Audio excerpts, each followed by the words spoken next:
So continuing on from the previous video, we're now going to look at step 2 of how to incorporate context into an exam style question. We're going to look at how the contexts that we've identified relate to the play as a whole and wider context. So, there are kind of two main contexts of the extract that we've looked at. If we were to summarise them, is the traditional language of love is used to express jealousy, and that there are themes of whores and chastity that contrast with each other. So here is how I'm going to relate these themes to the play as a whole and also to the wider context of the time.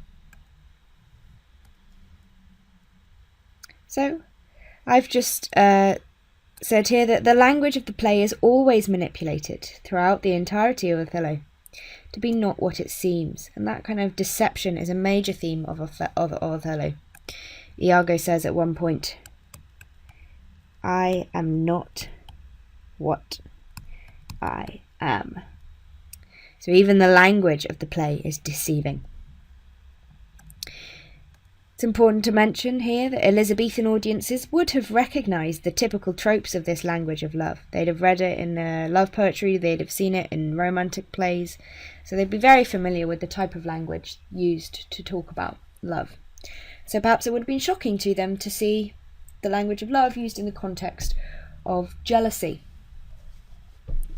For example, the things that they would be familiar with are the traditional symbols of promises, love and chastity, like the handkerchief prop that becomes very important to the plot later on in Othello.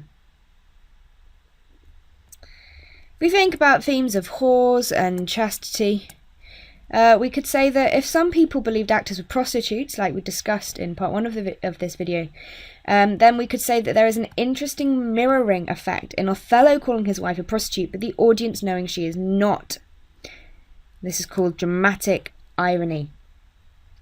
This kind of encourages the audience to question their beliefs about actors being prostitutes. If Othello believes his wife is a prostitute and the audience know he's not, perhaps the audience would reconsider their opinion that actors were whorish or prostitutes.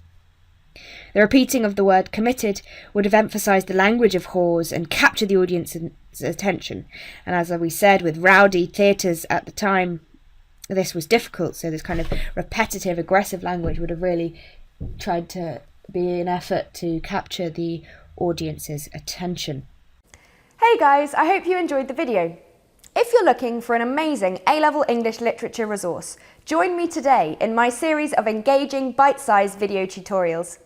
Together, we will concisely cover all the important concepts required by your exam board specification, as well as practically apply what we have learnt through exam-style questions, focusing on how best to structure your answers in order to maximise marks.